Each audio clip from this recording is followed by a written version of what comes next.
आप सभी को जय मसीह की।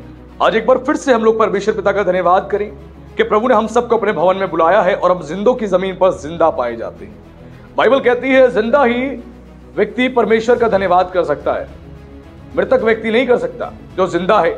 और बाइबल जिंदा किसको बताती है? जिंदा उसको बताती है जो पवित्र आत्मा पाया हुआ व्यक्ति है। क्योंकि जब पवित्र आत्मा आप पाते हो तो पवित्र आत्मा के द्वारा आपके अंग जो है सुचारू हो जाते हैं, आपके अंग जो है पवित्र हो जाते हैं, आपका शरीर जो है वो नाशवान तरीके से काम नहीं करता, फिर वो आध्यात्मिक और आत्मिक तरीके से काम करना आरंभ कर देता है। Hallelujah, hallelujah. इसीलिए आज जो कलीसिया के लोग हैं, जो पवित्र आत्मा से भरे लोग हैं, वो सब जीवित हैं और जीवित लोग ही आज चर्च में आ रहे हैं परमेश्वर का धन्यवाद करने के लिए।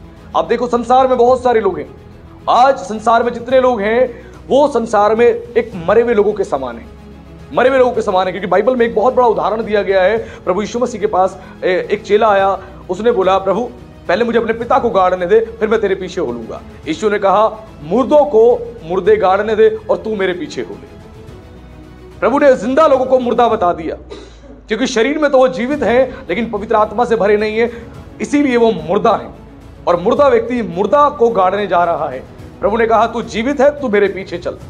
यानी जो जीवित व्यक्ति है वो जीवित परमेश्वर के पीछे चलता है, उसके वचन को फॉलो करता है और अपने जीवन में आशीष पाता है। तो आज का संदेश जो है आप सबके लिए एक बहुत बड़ी आशीष का कारण बनने जा रहा है। क्योंकि आज मैं अपने 17 साल के मसीह जीवन का एक सार जो है इस संदेश के द्वारा मैं प्रस्तुत करने जा रहा हूं। इस संदेश को बड़े ध्यान से सुनना, क्योंकि ये जो बात मैं आज प्रचार करने जा रहा हूं, ये 17 साल इन बातों को मैंने अपने जीवन में जिया है और मैंने इसकी बहुत बड़ी बड़ी आशीष अपने जीवन में देखी है। बड़ी बड़ी गवाहियां मेरे जीवन से प्रकट हुई हैं। आज का संदेश जो है आप सबको स्पिरिचुअल लाइफ में बहुत बिल्ड करेगा, आपको इस संसार में जो है जयवंत जीने में बहुत हेल्प करेगा।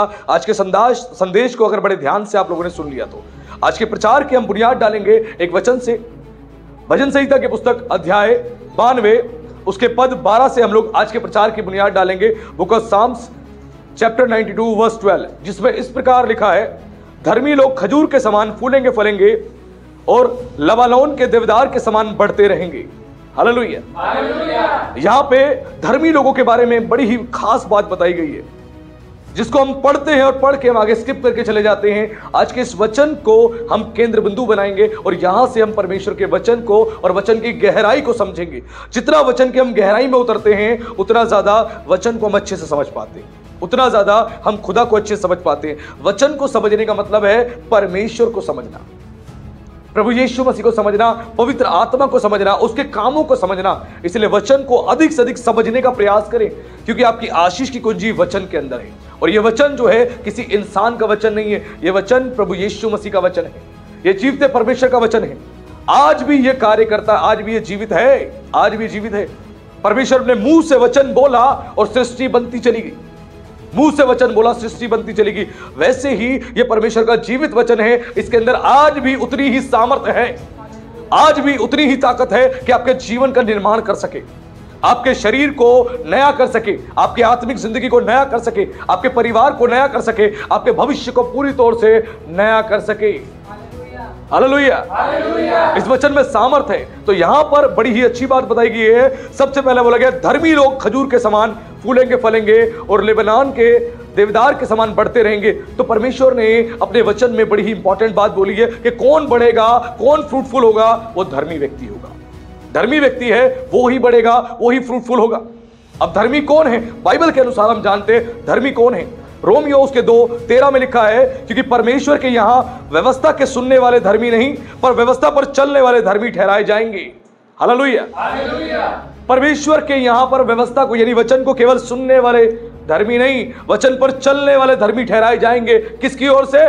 परमेश्वर की ओर से। परमेश्वर की ओर से धर्मी कौन ठहराए जाएंगे? जो वचन पर चलते हैं। वचन को केवल सुनने वाले लोग नहीं। आज चर्चिस में सैकड़ों की संख्या में लोग आते हैं, हजारों की संख्या में लोग आते हैं, चर्च में आते हैं, बैठते वचन को तो बहुत सुनते हैं, हर संडे आते हैं, हर मीटिंग में आते हैं। एक कॉन्फ्रेंस यहाँ हो रही है वहां भी जाएंगे, एक मीटिंग वहां हो रही है वहां भी जाएंगे, अपने चर्च में भी आएंगे, इवनिंग का चर्च भी ज्वाइन करेंगे, हम सोशल मीडिया के थ्रू भी मैसेज को सुनेंगे, बहुत कुछ सुनते हैं और केवल सुन के उसको छोड़ देते हैं। वो क्या कर रहे हैं? ज्ञान को कलेक्ट कर रहे हैं, ज्ञान को इकट्ठा कर रहे हैं। ये परमेश्वर जीवते परमेश्वर का वचन है और ये हम सब के लिए एक एडवाइस है, एक हिदायत है। एक परमेश्वर की ओर से हम सबके लिए एक योजना है जिसको हमें समझना है। बाइबल साफ कहती है कि परमेश्वर के यहां पर व्यवस्था को सुनने वाले नहीं, वचन को सुनने वाले नहीं, वचन पर चलने वाले धर्मी ठहराए जाएंगे। याकूब कहता है कि कोई व्यक्ति अपने भाई को, अपने रिश्तेदार को देखता है वो नंगा है, उघाड़ा है, और कहता है उसको कि तू कुशल क्षेम से अपने घर चला जा, प्रभु तुझे आशीष दे। तो वो कहता है, याकूब कहता है, क्या ऐसा विश्वास उस व्यक्ति का उद्धार करा सकता है? नहीं करा सकता, क्योंकि उद्धार उसी का होगा जो विश्वास के साथ कर्म भी करता है। विश्वास अपने खुदा पर किया, खुदा के कलाम पर किया। अब खुदा के कलाम में जो खुदा ने कहा उसको मानना है, उसको पूरा करना है। अगर वो अपने भाई को आशीष देने के साथ साथ उसकी सहायता मदद भी करता, और सहायता मदद करके उसको कोई भी मसीह अपने ऐसे रिश्तेदार को, अपने भाई को, अपने पड़ोसी को उसकी सहायता मदद करके आशीष देके अगर भेजता है, तो इसका मतलब है उसने विश्वास के साथ उसने कर्म भी किया है। हालेलुया। इसी प्रकार बाइबल बता रही है, केवल व्यवस्था को सुनने वाले नहीं, सुनने वाले केवल नहीं, उस पर चलने वाले धर्मी ठहराए जाते हैं परमेश्वर की ओर से। उस पर चलने वाले, आज जितने भी मसीह चर्चिस में आ रहे हैं, आज मैक्सिमम मसीहों के जीवन में आप देखना, चर्च में तो आ रहे हैं, वचन को सुन रहे हैं, लेकिन उसके बाद वचन का कोई पालन नहीं करते, वचन को डिसओबे कर देते हैं, सुन के अनसुना कर देते हैं, उसको मानते ही, कमांडमेंट्स को फॉलो करते ही नहीं। और यीशु ने कहा, जो मुझसे मोहब्बत करता है, जो मेरे पिता से मोहब्बत करता है, जो पाक रूह से मोहब्बत करता है, वो मेरी आज्ञाओं को मानेगा। हालेलुया। अगर आप यीशु मसीह से मोहब्बत करते हो तो यीशु ने कहा है कि तुम जगत से मोहब्बत करो। आप यीशु मसीह से मोहब्बत करते हो तो उसने कहा है कि तुम प्रार्थना करो। आप यीशु मसीह से मोहब्बत करते हो तो उसने कहा है उपवास करो। अगर तुम यीशु मसीह से मोहब्बत करते हो तो उसने कहा है कि तुम धार्मिकता का जीवन जियो। आज हमें समझना पड़ेगा कि खुदा से अगर हम मोहब्बत करते हैं तो खुदा के बताए गए तरीके पर हमें चलना है, अमल करना है, इस हिदायत को हमें मानना है, अपने जीवन में लागू करना है, तभी हम परमेश्वर के सामने धर्मी ठहरेंगे, तभी हम धर्मी ठहरेंगे। और बाइबल साफ बता रही है, साफ बता रही है और चीख चीख कर बता रही है, सुनने वाले केवल नहीं, सुनने वाले केवल नहीं, उस पर चलने वाले धर्मी ठहरते हैं। और परमेश्वर ने यहां पर बड़ी ही अच्छी बात बोली। परमेश्वर एक धर्मी व्यक्ति की, जो धर्मी व्यक्ति का एक कंपैरिजन बताया कि कैसे वो फ्रूटफुल होगा। परमेश्वर एक खजूर के पेड़ के बारे में बताया। खजूर के पेड़ की बड़ी जबरदस्त विशेषता है जिसको हमें जानना जरूरी है। खजूर के पेड़ से हम जानेंगे कि धर्मी व्यक्ति कैसे फ्रूटफुल होता है, कैसे वो समृद्ध होता है, कैसे वो आशीषित होता है। खजूर के पेड़ में जो है 3 खास बातें होती हैं। उसके अंदर बहुत सारी क्वालिटीज है, लेकिन 3 खास बात होती है। खजूर का पेड़ जो है, उसकी जो जड़ें होती हैं, उसकी जड़ें लचीली होती हैं। खजूर की पेड़ की जो जड़ें होती है लचीली होती है और मजबूत होती है, जिसकी वजह से वो पेड़ जो है वो ऐसे स्थान पर भी जहां पर रेगिस्तान भी होता है, जहां पर पानी भी नहीं होता, वहां पर भी वो बढ़ता रहता है, वो बढ़ता रहता है। इसका मतलब है कि कोई धर्मी व्यक्ति कैसे उन्नत होगा, वो कैसे ग्रो होगा, जब उसकी जड़ें मजबूत होंगी। जड़ें मजबूत होंगी, जड़ें उसकी ब्लेस्ड होंगी, तब जाके वो उन्नत होगा, वो फ्रूटफुल होगा। और खजूर के पेड़ की विशेषता है कि उसकी जड़ें फ्लेक्सिबल होती हैं, लचीली होती है और मजबूत होती हैं। और लचीली मजबूत होने की वजह से वो ऐसे स्थानों पर भी, रेगिस्तान में भी और जहां पानी नहीं होता, वहां पर भी वो पेड़ बढ़ता है, बढ़ता है। और उस जड़ों की वजह से वो 150 साल तक जीवित रहता है। 150 साल तक खजूर के पेड़ की लाइफ जो होती है, लगभग 150 साल बताई जाती है कि 150 साल तक खजूर का पेड़ जो है जीवित रहता है। और अगली क्वालिटी खजूर के पेड़ में है कि खजूर के पेड़ के अंदर जो फल लगता है वो बहुत मीठा होता है और बहुत पौष्टिक होता है, और उसको खाने से शरीर में बहुत फायदे मिलते हैं। उस फल को खाने से शरीर में बहुत फायदे मिलते हैं, शरीर की बहुत सारी कमियां जो है दूर हो जाती हैं। खजूर के पेड़ की विशेषता होती है। अब हमें समझना है, ये 3 विशेषता हमने जानी खजूर के पेड़ की, कि खजूर का पेड़ जो है उसकी जड़ें जो है फ्लेक्सिबल होती हैं, मजबूत होती हैं, और जो है खजूर का पेड़ 150 साल तक जीवित रहता है। और खजूर का पेड़ जो है उसका तना मजबूत होता है, और साथ ही साथ उसके अंदर जो है फल मीठे लगते हैं, जो खाने में बहुत ज्यादा स्वादिष्ट होते हैं और शरीर को बहुत ज्यादा फायदा पहुंचाते हैं। अब वैसे ही एक मसीह जीवन के बारे में बताया गया, एक धर्मी व्यक्ति का जीवन कैसा होता है। जड़ें उसकी फ्लेक्सिबल होती हैं, जड़ें फ्लेक्सिबल होती हैं और मजबूत होती है। इसका मतलब है एक धर्मी व्यक्ति जो होता है वो आत्मा में इतना ज्यादा आत्मिक जीवन में फ्लेक्सिबल होता है, अगर कोई उसको सिखाने बैठे तो वो सीख लेता है, विरोध नहीं करता। अगर किसी को सिखाने वाले व्यक्ति का आप विरोध कर रहे हो तो इसका मतलब आपकी जड़ें खराब है, आपकी जड़ें खराब है। एक खजूर का पेड़ जो होता है वो अपनी जड़ों के कारण बढ़ता है, अपनी जड़ों के कारण, यानी मेन जो उसका सोर्स है, मेन जो उसकी पावर है उसकी जड़ों में है। वैसे एक धर्मी व्यक्ति की जो उसकी आशीष की कुंजी है वो उसकी आत्मिक जीवन पे आधारित है। आत्मिक जीवन पर, आत्मिक जीवन अगर आप चाहते हो मजबूत हो तो आप अपने आप को इतना फ्लेक्सिबल बना लो। अगर कोई व्यक्ति आपको सिखा रहा है, आपको समझा रहा है, तो आपको सुनना है, आपको समझना है, उसको एक्सेप्ट करना है, फ्लेक्सिबल रहना है, विरोध नहीं करना, लड़ाई नहीं करना, झगड़ा नहीं करना। और जो किसी बात को बार बार समझाने पर हट करता है वो अपना ही नुकसान करता है। आत्मिक जिंदगी में आज ऐसे कितने लोग हैं, कितने बिलीवर्स आज ऐसे हैं, कितने पास्टर भी ऐसे हैं, अगर उनको आप करेक्ट करने जाओगे वो आपका विरोध करेंगे। भारत के एक बड़े प्रसिद्ध पास्टर रहे, आज भी हैं, लेकिन इस समय प्रॉब्लम में है, ट्रबल में है। उनको कितने लोगों ने बोला कि इस अनॉइंटिंग को मत बेचो, इस अनॉइंटिंग को मत बेचो, इस अभिषेक को मत बेचो। वो तेल के रूप में, पानी के रूप में, रुमाल के रूप में बेचने में लगे रहे, पैसा कमाने में लगे रहे। और उनको बहुत सारे प्रचारकों ने, बहुत सारे लोगों ने संदेशों के माध्यम से करेक्ट किया, बहुत लोगों ने मिलकर करेक्ट किया, उन्होंने किसी की बात नहीं सुनी, किसी की बात नहीं मानी, और आज एक बड़ी मुसीबत के अंदर है, एक बड़ी प्रॉब्लम है। वैसे ही हम देखते हैं बाइबल के अंदर एक धर्मी व्यक्ति के बारे में देखते हैं। वो धर्मी व्यक्ति था दाऊद। दाऊद ने जब बैतशेबा के साथ उसने अपने संबंध को स्थापित किया, उसको अपनी पत्नी बना लिया, उसके पति को मरवा दिया, उसको एहसास भी नहीं हो रहा था कि उसने पाप किया है, क्योंकि उसका आत्मिक रडार जो है बंद हो गया। आत्मिक रडार ने काम करना बंद कर दिया। जब आपका आत्मिक रडार कनेक्ट नहीं होगा स्वर्ग से, सारे सिग्नल मिलते हैं स्वर्ग से, स्वर्ग से जब तक आत्मिक रडार आपका कनेक्ट नहीं होगा, आपको सिग्नल नहीं मिलेंगे, आपको कोई डायरेक्शन नहीं मिलेगी, कोई आपको समझ नहीं मिलेगी। आप जो कर रहे हो आपको लगेगा आप सही कर रहे हो, आप सही जीवन जी रहे हो। अय्यूब के साथ, दाऊद के साथ ऐसा ही हुआ। उसका आत्मिक रडार उसने काम करना बंद कर दिया। उसने उस स्त्री को देखा, सुंदर थी, उसके प्रति वो मोहित हो गया, उसने उसके पति को मरवा दिया और उसको अपनी पत्नी कर लिया। लेकिन जब नातान नबी आया, उसने आगे उसको फटकारा, उसको डांटा, तो उसी समय दाऊद जो है उसने अपनी गलती को स्वीकार किया, और गलती स्वीकार करके उसने उसी समय परमेश्वर के आगे माफी मांगी, यानी अपने आप को फ्लेक्सिबल किया। आत्मिक अगर चाहते हो आपको परमेश्वर खजूर के पेड़ के समान आपको मजबूत बना के रखे, आपके अंदर अच्छे फल पाए जाए, तो इसका मतलब है आपको फ्लेक्सिबल होना पड़ेगा। अगर आपको समय समय पे कोई भी करेक्ट करने के लिए आया है, जो करेक्ट कर रहा है, जो प्रभु के वचन से, प्रभु की आत्मा से भरा हुआ व्यक्ति है, वो आपको सिखा रहा है, तो सीख लेना, उखड़ना नहीं, बुरा नहीं मानना। और नातान नबी ने आके उसको एक स्टोरी से बात करी, उसके बाद उसको फटकार दिया सीधा। और दाऊद ने यह नहीं बोला कि तुम मुझसे बात कैसे कर रहा है, तेरा बोलने का स्टाइल कैसा है, तू जानता नहीं कि मैं राजा हूं, तुझे मरवा सकता हूं, नहीं बोला। उसकी आत्मिक जड़ें जो हैं वो फ्लेक्सिबल थी और मजबूत थी।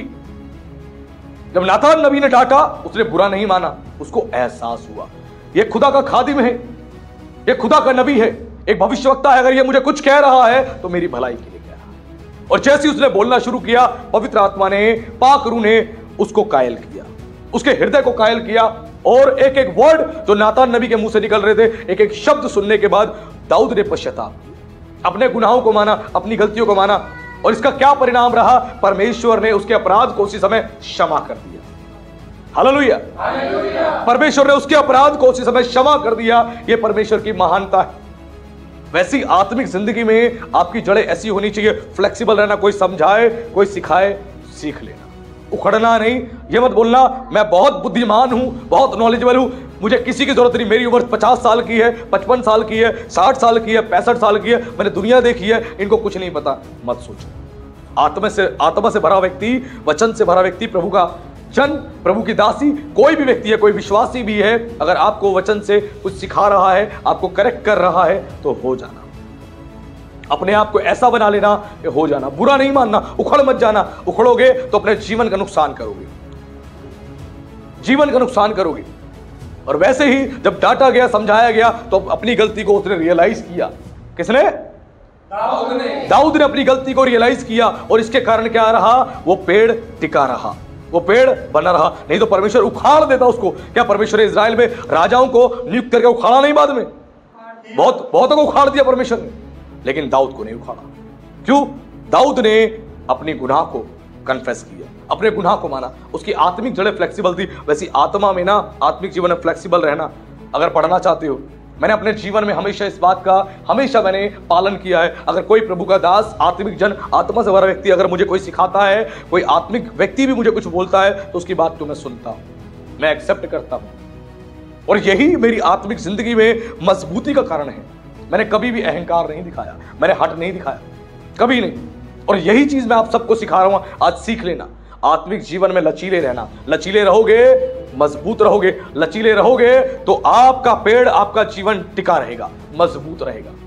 यह खजूर के पेड़ की विशेषता है। और ऐसा ही था दाऊद, जिसने नातान नबी की बात को सुना, उसका जीवन बेहतर हो गया। और इसी के विपरीत एक ऐसा पेड़ था, एक ऐसा व्यक्ति था जिसकी जड़ें जो है कठोर थी, वो था शाऊल। शाऊल को आके शमूएल ने डांटा, उसको बोला तूने गलत किया, ये किया। वो फिर भी अपनी बात को छुपाने में लग गया। नहीं, जैसा तूने कहा था मैंने वैसा ही किया, जैसा यहोवा ने कहा वैसे ही किया मैंने। उसने बोला नहीं, तूने गलत काम किया है। फिर उसने बाद में बताया कि हाँ, मैंने ऐसे ऐसे रख लिया, उनके जानवरों को ले आया। उसने कहा क्या तुझे मना नहीं किया था परमेश्वर ने? क्या मना नहीं किया था? लेकिन उसने बात नहीं सुनी। क्यों? जानवरों को उसने देखा, जानवर मोटे ताजे हैं, अच्छे जानवर हैं, उनके देखकर वो मोहित हो गया और वो ले आया। परमेश्वर ने क्यों कहा था शमूएल को कि जानवरों तक को मरवा देना? उसका कारण था क्योंकि जानवर भी, उनका डीएनए भी दूषित हो गया था। वो जानवर भी खराब हो गए थे, अलग प्रकार के वो प्राणी बन चुके थे, अलग प्रकार के जानवर हो चुके थे। और परमेश्वर नहीं चाहता था कि पृथ्वी खराब होती रहे, इसलिए परमेश्वर ने उसको कहा था। लेकिन उसने बात नहीं मानी, उसने लालच किया उसने। परमेश्वर इतना अन्याय नहीं कि जानवरों को मरवा दे, इंसानों को मरवा दे, नहीं। परमेश्वर की योजना का हिस्सा है। परमेश्वर नहीं चाहता आगे सब कुछ गड़बड़ हो। क्यों उसने पृथ्वी को एक बार ग्लोबल रीसेट किया? इसीलिए किया परमेश्वर ने ग्लोबल रीसेट कि पृथ्वी जो है गंदी होगी। इंसान का डीएनए दूषित हो गया था, इंसानी शरीर था, कुत्ते का मुंह बन गया था। उन स्वर्गदूतों ने जो स्वर्ग से परमेश्वर के उस स्थान से जो छोड़कर इस पृथ्वी पर आ गए थे, जिन्होंने परमेश्वर को छोड़ने का निर्णय किया, स्वर्ग को छोड़ने का निर्णय किया, उन्होंने इंसानों को जो है वो सारी तकनीक बता दी थी। उसने इंसानों को पूरी तौर से सब कुछ बता दिया था और पूरी तौर से उसने डीएनए दूषित कर दिया था इंसानों का।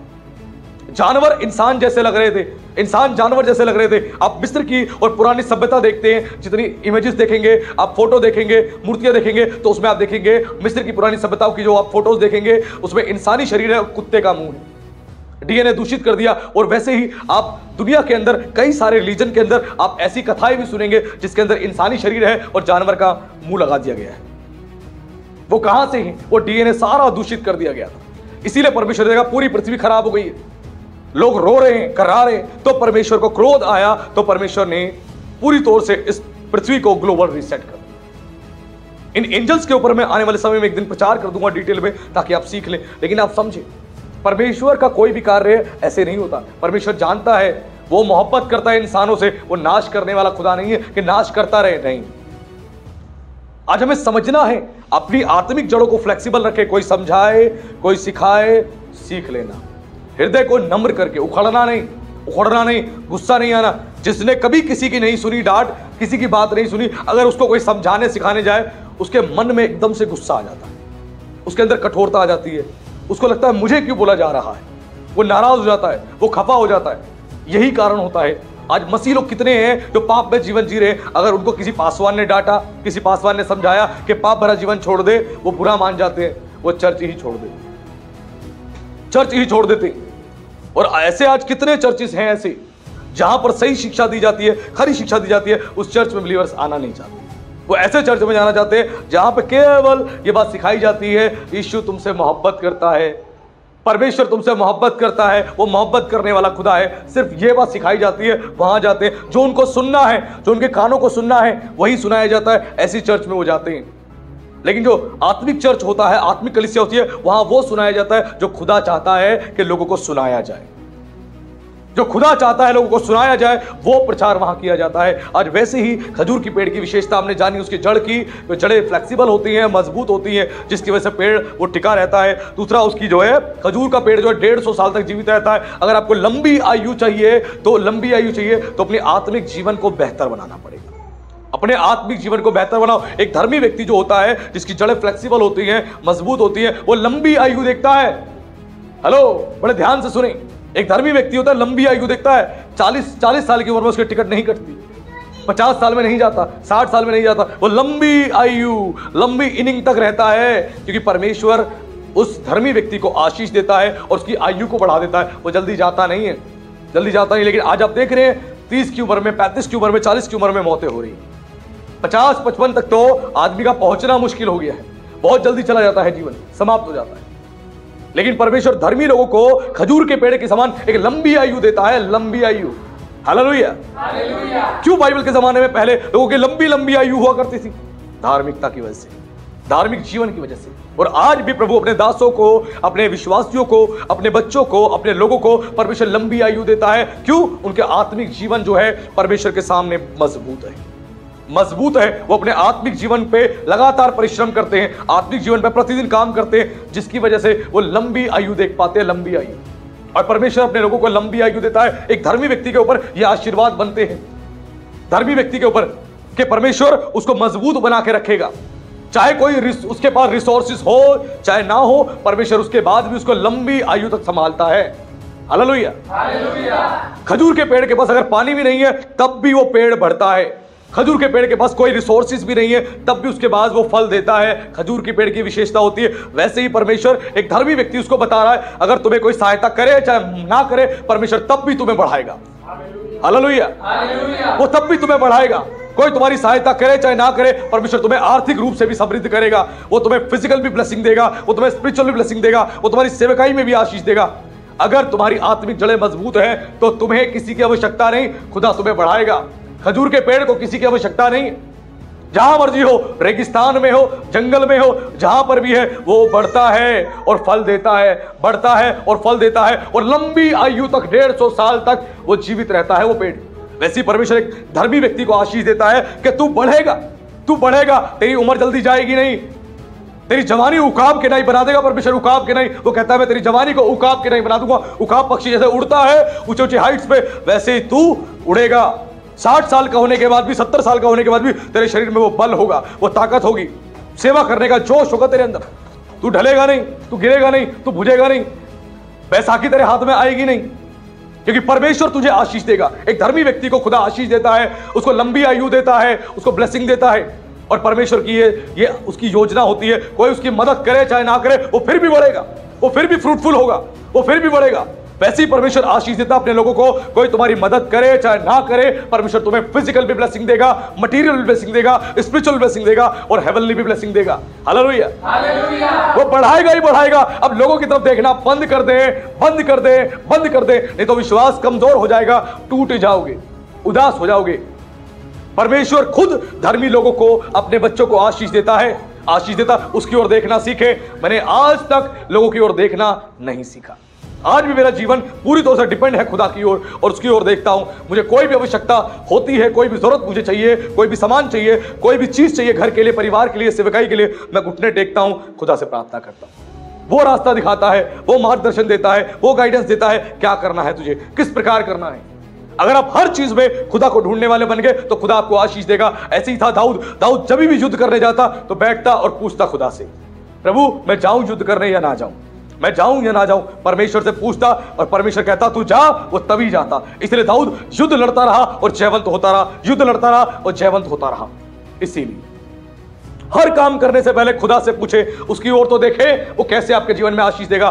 खजूर के पेड़ के पास कोई जा रहा पानी देने के लिए जंगल में? नहीं, परमेश्वर बढ़ा रहा है। वैसे ही आपकी कोई मदद करने आए चाहे ना आए, कोई रिश्तेदार पैसे वाला है, उसकी ओर देख रहे हो, आके मदद करेगा। कोई पैसे वाला आदमी है, आके मदद करेगा। अगर देख रहे हो तो गिर जाओगे। बाइबल कहती है श्रापित है वो इंसान जो किसी इंसान पे भरोसा करता है कि ये मेरी जिंदगी बदल देगा, ये मेरी परिस्थिति बदल देगा, सब कुछ बदल जाएगा। बाइबल कहती है श्रापित है, श्रापित है और श्रापित। लेकिन जो परमेश्वर की ओर देखते हैं, जो परमेश्वर में भरोसा रखते हैं, वो सिय्योन पर्वत के समान है जो कभी टलने का नहीं है, कभी टलने का नहीं है। खुदा की ओर देखो, कोई मदद करे नहीं करे, तुम बढ़ोगे। ये प्रभु ने तुम्हें आशीष दी है, तुम बढ़ोगे, तुम फ्रूटफुल होगे और कोई भी तुम्हें रोक नहीं पाएगा, कोई भी नहीं रोक पाएगा। ये ध्यान रखना, खुदा तुम्हें बढ़ाने के लिए आया है। उसने तुम्हें आशीष दी है, तुम्हें ब्लेसिंग दी है। एक धर्मी व्यक्ति को उसने आशीष दी है कि तुम बढ़ोगे और लोग देखेंगे ये कैसे बढ़ रहा है, इसकी उन्नति कैसे हो रही है, ये ग्रो कैसे हो रहा है, कौन इसकी मदद कर रहा है, कहां से मदद हो रही है। झांको, देखो, पता करो, और वो पता करते रह जाएंगे और देखेंगे ये खुदा इसकी मदद कर रहा है।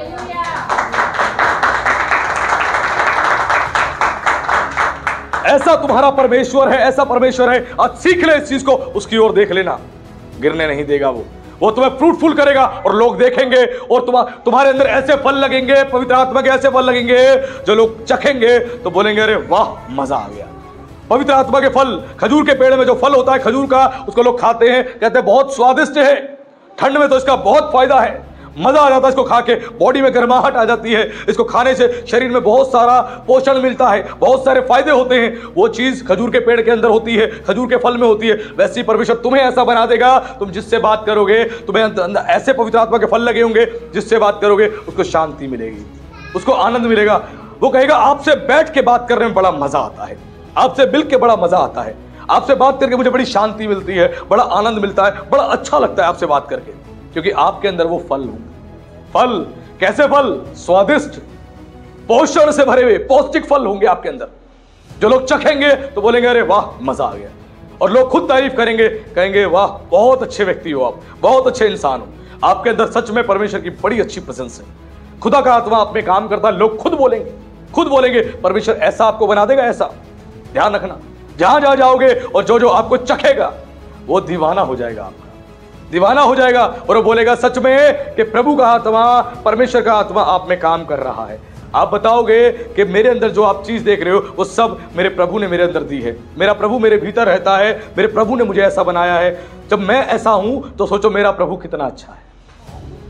और लोग इस बात को देखेंगे, आपके भले कामों को देखकर, आपके भले कामों को देखकर, मेरे भले कामों को देखकर, कलीसिया के भले कामों को देखकर, मसीहों के भले कामों को देखकर, आत्मिक लोगों के भले कामों को देखकर और धर्मी लोगों के भले कामों को देखकर स्वर्गीय पिता की क्या होगी?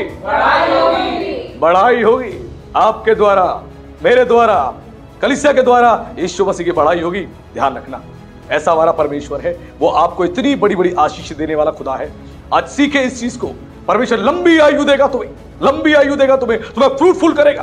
कोई मदद करे चाहे ना करे, वो कर रहा है मदद स्वर्ग से, उसकी आशीषें तुम्हारे जीवन पे आती रहेंगी, आती रहेंगी। इसीलिए कहता हूं प्रार्थना मत छोड़ो, इसलिए कहता हूं बाइबल पढ़ना मत छोड़ो, इसलिए कहता हूं फास्टिंग मत छोड़ो, आत्मिक जिंदगी में काम करो। जितनी मीटिंग्स होती है जुड़ो, इकट्ठे हो, अपने घर में प्रभु को समय दो। बाइबल कहती है प्रभु में तुम्हारा परिश्रम व्यर्थ नहीं है। खुदा में जो भी परिश्रम कर रहे हो उसका एक रिवॉर्ड है, एक ब्लेसिंग है। प्रभु ने कहा जब तू प्रार्थना करे तो जा, कोठरी बंद कर और गुप्त में प्रार्थना कर, तेरा स्वर्गीय पिता तेरी प्रार्थना को सुनेगा और तुझे प्रतिफल देगा। यानी प्रार्थना करने का भी एक प्रतिफल है परमेश्वर के पास। जब आप प्रेयर करते हो एक रिवॉर्ड तैयार है, एक अवार्ड तैयार है खुदा के पास। आप फास्टिंग करते हो, इसका एक रिवॉर्ड है। आप दान को देते हो, ऑफरिंग देते हो, एक इसका रिवॉर्ड है। अब चर्च में आके कोई भी सेवा काम करते हो, झाड़ू लगाते हो, सफाई करते हो, आप कुछ भी करते हो, दरी बिछाते हो, कुर्सियां लगाते हो, आप जो मर्जी काम करते हो, चर्च के अंदर वर्शिप करते हो, खाना बनाते हो, हर काम का एक रिवॉर्ड है खुदा के पास, एक रिवॉर्ड है। संदेशों को सुनते हो, इन संदेशों को आगे शेयर करते हो, लोगों तक पहुंचाते हो, इसका भी रिवॉर्ड है। आशीष लेने वाले बने, आशीष लेने वाला बनना है ना तो याकूब से सीखना। याकूब के पास जब एक स्वर्गदूत आया, वो स्वर्गदूत जो आया इंसानी शरीर में आया, इंसानी शरीर में आया, इसलिए याकूब उसको पहचान नहीं पाया कि वो एक स्वर्गदूत है। जब उसके साथ एक रेसलिंग करी, युद्ध लड़ा उसने, तो उसने उसको बोला कि मैं तुझे जाने नहीं दूंगा, तू मुझे आशीर्वाद दे, ब्लेसिंग दे, तब तू यहां से जाएगा, तब तू जाएगा। और उसके बाद याकूब ने जब तक उसको जाने नहीं दिया, जब तक उस स्वर्गदूत ने उसको आशीष नहीं दी। इसलिए आशीष लेना छोड़ना नहीं, हर चीज में आशीष लो। संदेशों को सुन के उनको शेयर करो, जाओ प्रचार करो, आत्माओं को बचाओ, जाओ लोगों के बीच में जाके प्रभु के गवाह बनो, घर में प्रेयर करो, चर्च में सेवा काम है उसमें शामिल हो जाओ, जो जो काम मिले करते रहो, करते रहो, करते रहो। आप आशीष के भागी बनते रहोगे, बनते रहोगे, बनते रहोगे, और आप परमेश्वर के अनुग्रह में, उसकी दया में बढ़ते जाओगे। हालेलुया। यह खजूर के पेड़ की विशेषता है। इसी प्रकार परमेश्वर ने आगे बताया कि लेबनान के देवदार के समान बढ़ते रहेंगे। यानी लेबनान एक कंट्री है जिस कंट्री के अंदर जो है पेड़ पाए जाते थे और आज भी पाए जाते हैं, देवदार के पेड़। ये इस पेड़ों के अंदर की भी एक विशेषता होती है। यह पेड़ जो है देवदार का, इसके अंदर भी विशेषता है। क्या विशेषता है कि देवदार का पेड़ जो है बहुत तेजी से बढ़ता है, बहुत तेजी से बढ़ता है। और देवदार का पेड़ जो है कम से कम इसकी हाइट जाती है 100 फीट तक।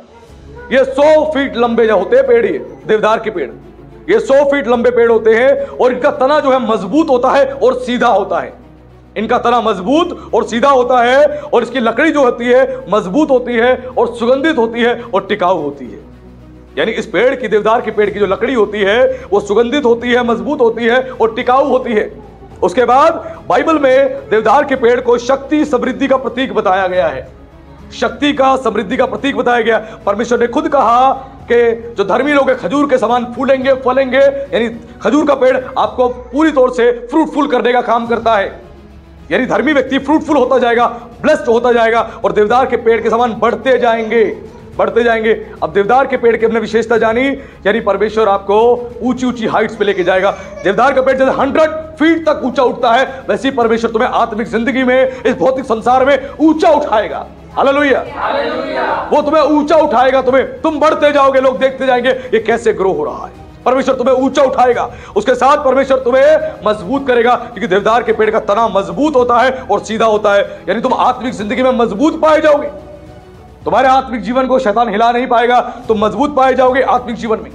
और तुम्हारा जो तना है वो सीधा रहेगा, सीधा, यानी तुम सीधे मार्ग पर चलोगे। तुम दाएं भी नहीं जाओगे, बाएं भी नहीं जाओगे, तुम थोड़ा सा पाप में भी नहीं जाओगे और थोड़ा धार्मिकता जीवन भी नहीं जियोगे, तुम सीधा प्रभु के साथ चलोगे, सीधा। जैसे देवदार का पेड़ बिल्कुल सीधा होता है, उसका तना सीधा होता है और मजबूत होता है, वैसे ही तुम्हारा आत्मिक जीवन भी मजबूत होगा, मजबूत होगा और तुम बिल्कुल सीधे चलोगे प्रभु के साथ, सीधे। तुम दाएं बाएं नहीं भटकोगे, अच्छी भेड़ों के समान अपने चरवाही की आवाज को सुनोगे, यीशु की बात सुनोगे, खुदा की आवाज को सुन के चलोगे, तुम सीधे मार्ग पे चलोगे। दाएं बाएं कोई नहीं, कॉम्प्रोमाइज करने वाला कोई काम नहीं करोगे, तुम खुदा के साथ चलोगे, विश्वास के साथ। प्रभु तुम्हें सीधा करेगा, सीधे मार्ग पे चलाएगा और तुम ऊंची ऊंची हाइट्स पे जाओगे, ऊंची ऊंची हाइट्स पे जाओगे और परमेश्वर तुम्हें ऐसा बना देगा, मजबूत रहोगे, सुगंधित रहोगे, टिकाऊ रहोगे, यानी परमेश्वर के लिए उपयोगी साबित बनोगे। क्योंकि देवदार की लकड़ी से नाव बनाई जाती थी, आज भी बनाई जाती है, बोट्स बनाई जाती थी, बहुत से फर्नीचर की चीजें बनाई जाती है जो मजबूत होती हैं, मजबूत। वैसे ही परमेश्वर तुम्हें ऐसा बनाएगा, तुम्हें ऐसा बनाएगा कि तुम सुगंधित रहोगे। जैसे देवदार की लकड़ी से खुशबू आती थी, वैसे तुम में से खुशबू आएगी। पौलुस कहता है कि परमेश्वर के सुसमाचार के द्वारा मसीह की सुगंध हम में से निकलती है, मसीह के सुसमाचार की सुगंध हम में से निकलती है और लोग इस फ्रेग्रेंस को लेते हैं। वैसे ही परमेश्वर आपको बना देगा, वैसे ही परमेश्वर आपको बनाएगा। आप जो है सुगंधित, आप जो है सुगंधित रहोगे, आपको परमेश्वर पूरी तौर से खुशबूदार बना देगा। हालेलुया, आपको खुशबूदार बना देगा, आपके अंदर से खुशबू निकलेगी, आपके साथ लोगों का मिलना उठना बैठना लोगों को पसंद आएगा और साथ में आप टिकाऊ बनोगे, यानी परमेश्वर के लिए मजबूत बन के काम करोगे, मजबूत मसीह बन के काम करोगे। ऐसे मसीह नहीं जो किसी काम के नहीं, मजबूत मसीह। और जैसे देवदार की लकड़ी को बहुत चीजों के लिए उपयोगी साबित होती है और इस्तेमाल किया जाता है, वैसे ही परमेश्वर के तुम उपयोगी बनोगे, उपयोगी, और प्रभु तुम्हें इस्तेमाल करेगा, बहुत चीजों में इस्तेमाल करेगा। चर्च में हो सकता है वर्शिप के लिए इस्तेमाल करे, हो सकता है एवेंजलिज्म के लिए इस्तेमाल करे, हो सकता है प्रीचिंग के लिए इस्तेमाल करे, हो सकता है चर्च के अन्य कामों के लिए इस्तेमाल करे, लेकिन वो अपने किंगडम के लिए तुम्हें इस्तेमाल करेगा ही करेगा। ये परमेश्वर की विशेषता है। और परमेश्वर आपको समृद्ध भी करेगा। जैसे बाइबल के अंदर देवदार का जो पेड़ होता है वो समृद्धि का और शक्ति का प्रतीक है, वैसे ही परमेश्वर आपको समृद्ध करेगा, आपको समृद्ध करेगा और शक्तिशाली बनाएगा। हालेलुया, आपको शक्तिशाली बनाएगा, समृद्ध करेगा परमेश्वर। यह परमेश्वर का वायदा है, यह परमेश्वर की ब्लेसिंग है। हम देखते हैं बाइबल में पुराने नियम के अंदर जब परमेश्वर ने अब्राहम को बुलाया, अब्राहम प्रभु की आवाज को सुनकर आया, अपने घर को छोड़ के, अपने कुटुंब को छोड़कर जब परमेश्वर के वो पीछे पीछे चला तो परमेश्वर ने उसको आशीषित किया। हालेलुया, परमेश्वर ने उसको ब्लेस्ड किया, उसको शक्तिशाली बनाया, देवदार के पेड़ के समान शक्तिशाली बनाया। बहुत सारे उसके पास दास क्या हो गए, बहुत सारे डोडांगर हो गए, बहुत सारा धन संपत्ति हो गए, सब कुछ उसके पास हो गया। परमेश्वर ने शक्तिशाली बनाया, वो फ्रूटफुल होता गया आत्मिक जिंदगी में भी और देवदार के पेड़ के समान बढ़ता भी गया और लंबी आयु तक वो टिका भी रहा। परमेश्वर ने बहुत आशीष दी और जब परमेश्वर ने उसको बढ़ाया, ब्लेसिंग दी, एक युद्ध को लड़ने गया तो वहां पे उसने परमेश्वर को हर बात के लिए क्रेडिट दे दिया कि कोई इंसान बोलने ना पाए। उसके लिए हम खोले उत्पत्ति की पुस्तक अध्याय 14 उसके 22 और 23 में इस प्रकार लिखा है, अब्राहम ने सदोम के राजा से कहा, प्राणियों को तो मुझे दे और धन को अपने पास रख, उसकी मैं यह शपथ खाता हूं कि जो कुछ तेरा है उसमें से ना तो मैं एक सूत और ना जूती का बंधन ना कोई वस्तु लूंगा, कि तू ऐसा ना कहने पाए कि अब्राहम मेरे ही कारण धनी हुआ है। हालेलुया, जब परमेश्वर ने अब्राहम को आशीष दी, वो युद्ध में गया तो उसने क्या बोला, उस सदोम के राजा को उसने कहा, एक काम कर, जितने प्राणी तूने लिए हैं, ये सारे प्राणी जो तूने इनको बंधुआ, इनको कब्जा लिया है, इन सबको मुझे दे दे, सब दे दे, लेकिन तेरे धन संपत्ति को मैं नहीं लूंगा, नहीं लूंगा। क्यों? ऐसा ना हो कि तू कहे कि अब्राहम मेरे कारण धनी हुआ है। हालेलुया। यानी परमेश्वर जब तुम्हें बढ़ाएगा, तुम्हें ब्लेस्ड करेगा, फ्रूटफुल करेगा, तो तुम्हें ऐसे लोगों से बचा के रखेगा। कोई ये ना बोले कि मेरे कारण तेरे जीवन में ये काम हुआ, मेरे कारण तेरे जीवन में ये काम हुआ, मेरी वजह से ऐसा हुआ, मेरी वजह से ऐसा हुआ। परमेश्वर नहीं चाहता ऐसे लोग हों आपकी जिंदगी, कभी नहीं। इसीलिए अब्राहम ने इसका कोई भी रुपया नहीं लिया, कोई भी रुपया नहीं लिया, बल्कि उसने बोला मैं नहीं लूंगा। ऐसा ना हो तू बोले अब्राहम मेरे ही कारण क्या हुआ है, धनी हुआ है। उसने सारा क्रेडिट परमेश्वर को दे दिया। नहीं, मेरे परमेश्वर ने मुझे धनी किया है, समृद्ध किया है, शक्तिशाली बनाया है। मेरे परमेश्वर ने ऐसा नहीं तेरा लूट लिया तो मैं समृद्ध हुआ हूं, तब मैं शक्तिशाली बनाऊं। नहीं, मेरे परमेश्वर ने किया। परमेश्वर जब आपको बढ़ाएगा, आपको ब्लेस्ड करेगा, आपको ग्रो करेगा, तो कोई भी बोल नहीं पाएगा कि मेरी वजह से ऐसा हुआ है, मेरी वजह से ऐसा हुआ है। क्योंकि आप बोलोगे मेरी बढ़ोतरी में, मेरी उन्नति में जो सबसे बड़ा हाथ है मेरे परमेश्वर का है। हालेलुया। हमारे परमेश्वर ने हमें बढ़ाया है। खुद अब्राहम ने बोला मेरे को मेरे परमेश्वर ने धनी किया है, तेरे धन को मैं नहीं लेके जा रहा कि तू बोल ना पाए, बोल ना पाए। मुझे कई लोगों ने बोला कि पास्टर आपको मैं बाइक दिला देता हूं, एक बाइक ले लो, आप मेरी तरफ से एक बाइक ले लो, मैं बाइक आपको देता हूं। मैंने कहा मुझे नहीं चाहिए, मुझे नहीं चाहिए। नहीं, आपकी बाइक पुरानी हो चुकी है, इसको रिप्लेस कर देते हैं, इसको सेल कर देते हैं, नई बाइक ले लेते हैं। मैंने कहा नहीं, मैं नहीं लूंगा।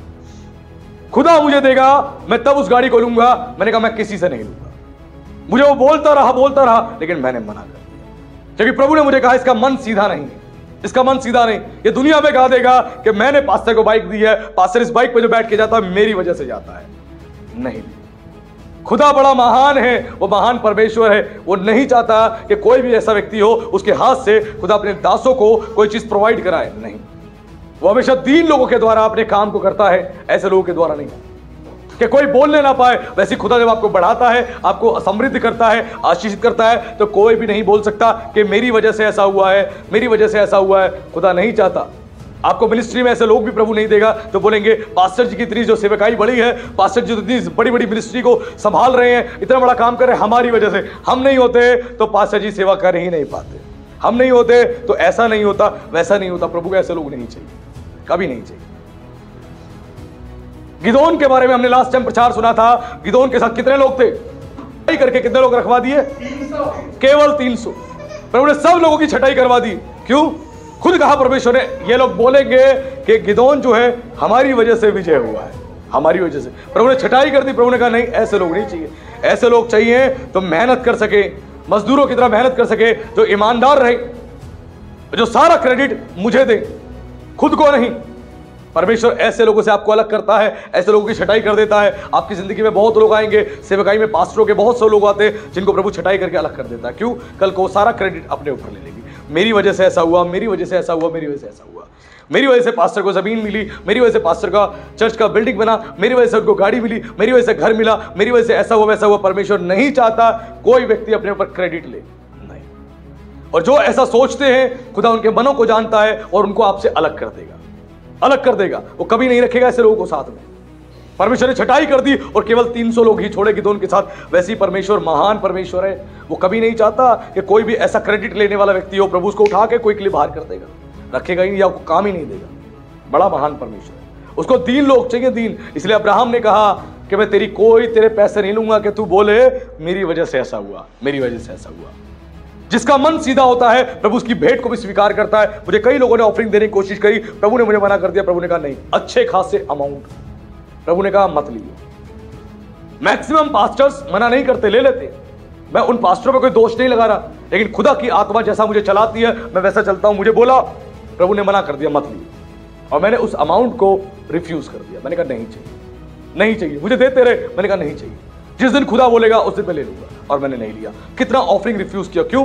प्रभु को पता है इनका मन सीधा नहीं, प्रभु को पता है कि इस समय इसके मन के अंदर गड़बड़ी है, प्रभु नहीं देता। वो बड़ा महान परमेश्वर है, वो नहीं चाहता ऐसे लोग आपकी जिंदगी में वो सारा क्रेडिट अपने ऊपर ले ले। इसलिए अब्राहम ने बोला तेरे कारण मैं धनी नहीं हुआ, मेरे परमेश्वर ने मुझे धनी किया। जिसने मुझे बुलाया उसने मुझे शक्तिशाली बनाया, देवदार के पेड़ के समान शक्तिशाली बनाया। उसने मुझे समृद्ध किया, उसने मुझे खजूर के पेड़ के समान फ्रूटफुल किया, उस परमेश्वर ने। क्योंकि मेरी जड़ें जो हैं वो परमेश्वर के वचन पर हैं, मेरी जड़ें जो है परमेश्वर के वचन पे। प्रभु ऐसे लोगों के बीच में रखता है और बढ़ाता है, वो बड़ा महान परमेश्वर है। एग्जाम्पल देखते हैं, यूसुफ बाइबल में बहुत बड़ा एग्जाम्पल है, उसकी जिंदगी में बहुत संकट आए, बहुत मुसीबत आई, उसको लगा अब सब खत्म हो जाएगा, उसके जीवन में बार बार ऐसी सिचुएशन आई सब खत्म हो जाएगा। कई बार आपकी जिंदगी में भी ऐसा समय आता है, आपको लगता है अब कुछ नहीं बचा, सब खत्म, सब खत्म। यूसुफ आनंद के साथ आया अपने भाइयों के पास उस सपने को बताने के लिए, जिस सपने को उसने देखा था। उसके भाइयों ने सुना, अपने भाइयों के पास आया अपने उस अंगरखे को दिखाने के लिए जो उसके पिता ने दिया था। उसके भाई जलन से भर गए, गुस्से से भर गए। उन्होंने बोला ये तो बाप का चहीता है, जब तुम बढ़ोगे, तुम समृद्ध होगे, जब तुम्हें प्रभु आशीष देगा तो दुनिया जलेगी तुमसे, कहेगी ये तो परमेश्वर का, उस परमेश्वर पिता का ये चहीता है, इसलिए प्रभु उसको बढ़ाया जा रहा है, बढ़ाया जा रहा है। लोग तुमसे जलेंगे, तुमसे जलेंगे, तुमसे कुड़ेंगे। वैसे ही यूसुफ से उसके भाई जलने लगे। वो उसके सगे भाई थे, पड़ोसी नहीं थे। तुम्हारी समृद्धि देख के, तुम्हारी तरक्की देख के तुम्हारे साथ के लोग ही जलेंगे, अंदर से राख हो जाएंगे, कोयले की तरह राख हो जाएंगे। जैसे कोयला जल के राख हो जाता है, ऐसी वो जल के राख हो जाएंगे। कैसे हो रहा है ये, किस तरह हो रहा है ये, कहां से हो रहा है, कैसे हो रहा है, ऐसे करेंगे। ऐसे यूसुफ के भाई थे, जल गए कि हमारा बाप इतनी मोहब्बत इससे क्यों करता है, हम भी तो बेटे हैं, हमसे इतनी मोहब्बत नहीं करता जितनी इससे मोहब्बत करता है। वो इस चीज को देखकर जलने लगे। उन्होंने गुस्से में क्या किया, गुस्से में अपने भाई को मारने का निर्णय लिया। लेकिन एक भाई ने बोला नहीं, हम ऐसा नहीं करेंगे, इसका खून का बदला हम भरना पड़ेगा। इसीलिए उसको क्या करा, गड्ढे में डाल दिया। डाला, इतने में वहां से लोग जा रहे थे मिस्र के, उनके हाथों में बेच दिया और वो ले गए, अपने सगे भाई को बेच दिया और ले गए। अब यूसुफ को पता ही नहीं आगे क्या होने वाला है, वो नहीं जानता था। उसका भरोसा केवल खुदा पे था, उसको नहीं पता क्या होने वाला है। मिस्र में गया, जाने के बाद एक घर में वो गुलाम बन के काम करने लगा। जब काम करने लगा, यहोवा उसके साथ साथ था, बाइबल बताती है, और जिस काम में हाथ डालता वो काम में वो सफल हो जाता, वो काम में ब्लेस्ड हो जाता, वो काम अच्छे हो जाते। और वो पोतीफर जो था उसका बॉस, वो समृद्ध होता गया, समृद्ध होता गया, समृद्ध होता गया। उसने देखा यूसुफ के साथ परमेश्वर रहता है, ये जिस काम में हाथ डालता है उस काम में सफल हो जाता है। और उसने अपनी सारी चिंता छोड़ दी थी, केवल अपनी पत्नी को छोड़कर हर चीज का अधिकार उसके हाथ में दे दिया था, हर चीज का अधिकार। और परमेश्वर ने यूसुफ को इतना ब्लेस किया, वो उसके नौकर चाकरों के ऊपर, सबके ऊपर हेड था, एक तरीके से मालिक के समान था, वो मालिक के समान था। परमेश्वर ने उसको आशीष दी। अब अचानक से इतना ब्लेस्ड हो गया, सारे लोग उसकी बात मान रहे हैं, यूसुफ की सारी बात मान रहे हैं, मालिक भी उसके साथ बैठता उठता है दोस्त की तरह, सब कुछ उसकी लाइफ में बढ़िया चल रहा है। अचानक से फिर से सडनली एक झटका लगता है।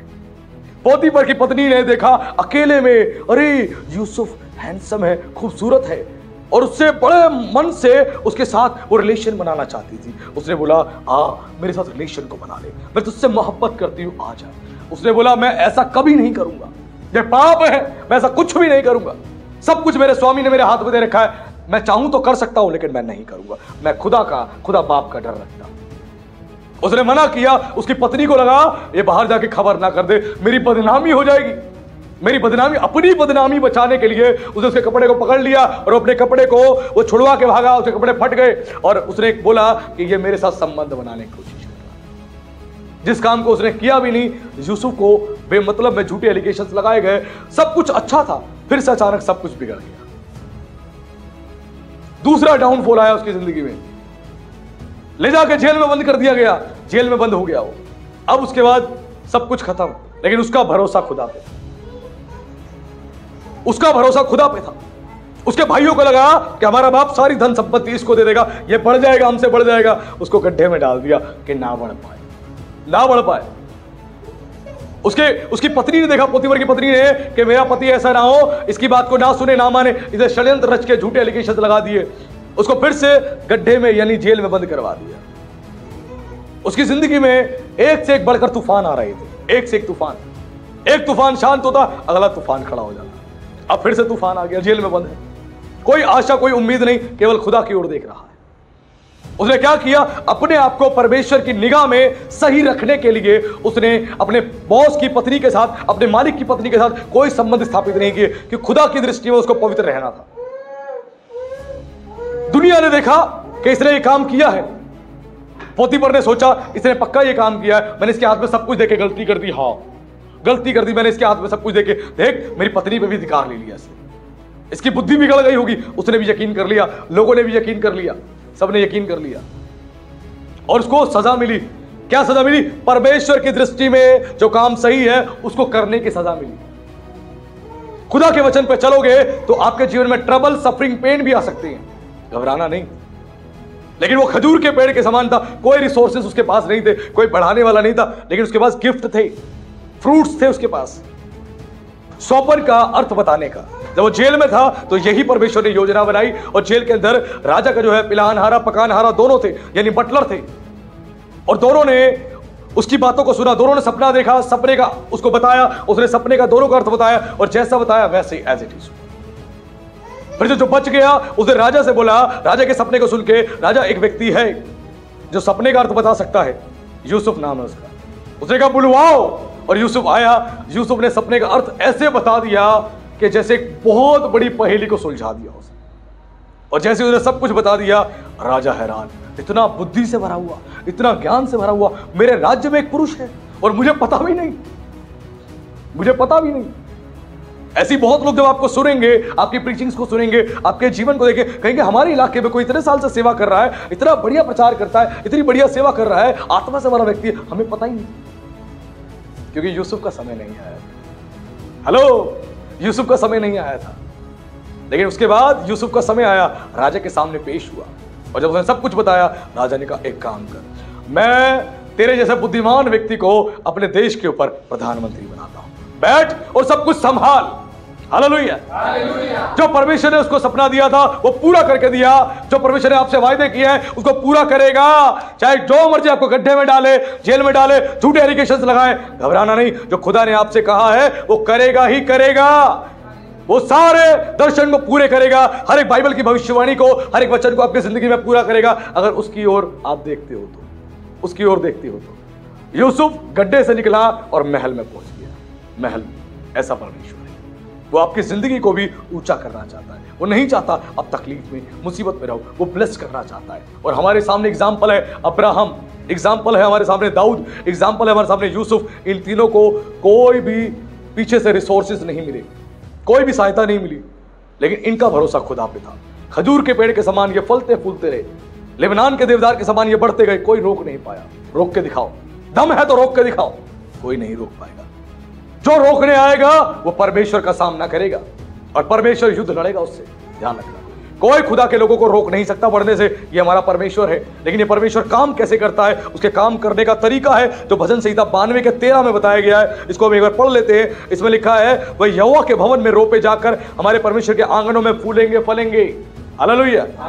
आप फ्रूटफुल कैसे होगे? जो परमेश्वर के भवन में रोपे जाओगे।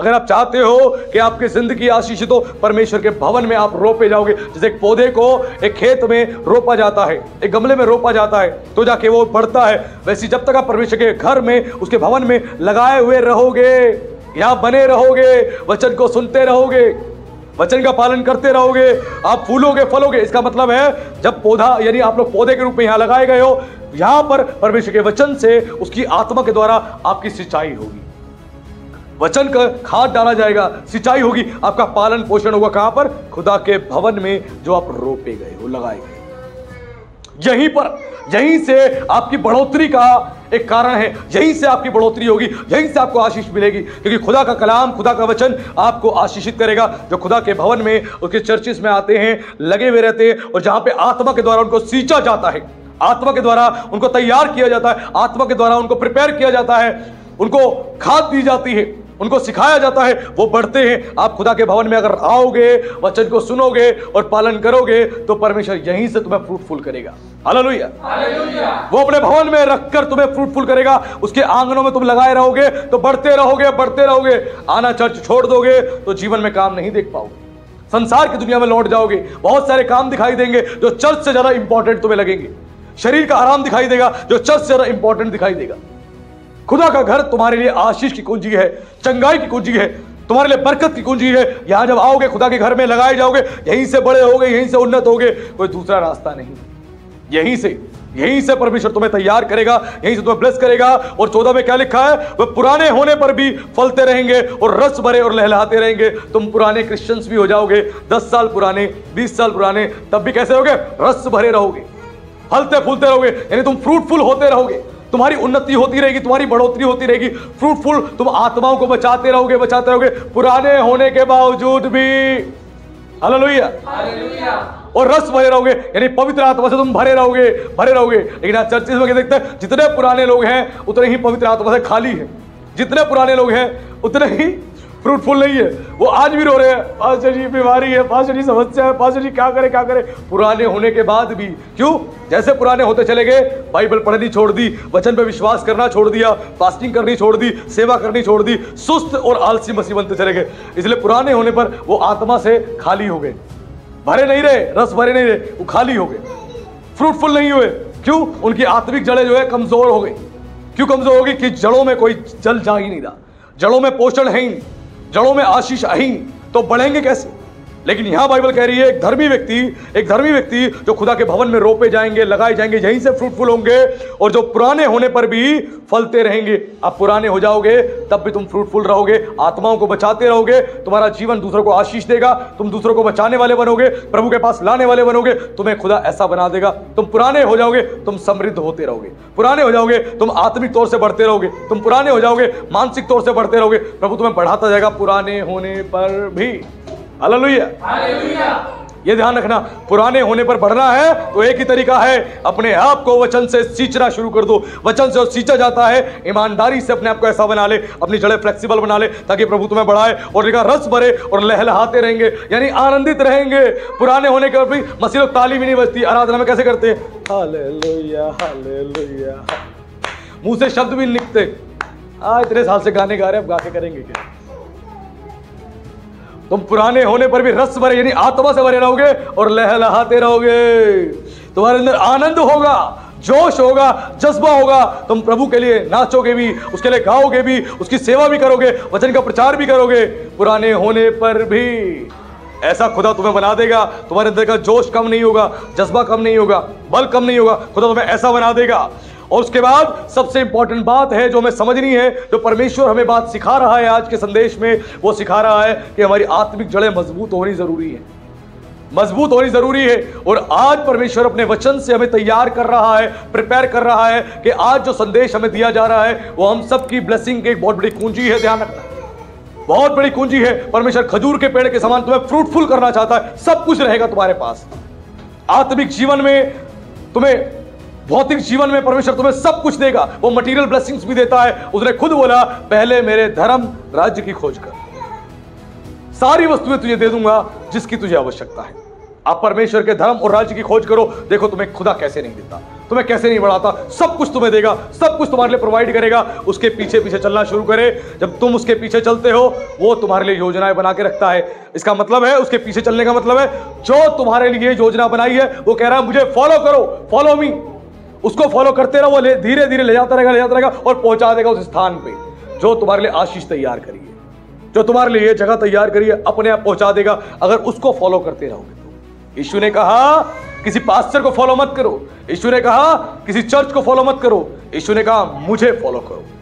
इन द सेंस, बाइबल के वचन को फॉलो करो, बाइबल की लिखी बातों को फॉलो करो, इसमें जो लिखा है उसको फॉलो करो, यीशु के पीछे चलो। यीशु कह रहा है जो मुझे फॉलो करता है, मेरे पीछे चलता है, वो अंधकार में नहीं चलता, वो ज्योति में चलता है और वो ज्योति को पाता है। जब प्रभु के वचन को सुनोगे, वचन पर चलोगे, आप ज्योति में चलोगे और ज्योति को पाओगे। आप ज्योति में चलने वाले मनुष्य बन जाओगे, ज्योति में चलने वाले मनुष्य बन जाओगे। और परमेश्वर खुद कहता है वो तुम्हें खजूर के पेड़ के समान वो फ्रूटफुल करेगा और लेबनान के देवदार के पेड़ के समान तुम्हें ऊंचा करेगा और तुम्हें बढ़ाएगा। ये उसका वायदा है तुम्हारे लिए। आज से अपनी आत्मिक जड़ों को मजबूत बना ले। बाइबल कहती है जो पेड़ जो है, जो नालियों के किनारे लगाया गया है, अपनी ऋतु में फलता है, उसके पत्ते कभी मुरझाते नहीं हैं। वो आत्मिक जल परमेश्वर के आत्मा का जल है जो वचन को पढ़ता है, वचन को सुनता है, संगति में रहता है, वचन का पालन करता है, उसकी जड़ों में आत्मिक जल पहुंचता रहता है और वो बढ़ता जाएगा, वो आशीषित होता जाएगा और दुनिया देखेगी। Hallelujah, hallelujah. आज परमेश्वर अपने वचन से आप सबको बता दिया कि परमेश्वर कितना आपसे प्रेम करता है और मोहब्बत करता है। और ये आत्मिक जीवन का, मजबूत जीवन का, समृद्ध जीवन का, जीवंत जीवन का ये सार है जो आप सब तक पहुंचाया गया है। तो प्रभु का धन्यवाद। प्रभु आप सबको आशीष दे। सभी को जय मसीह।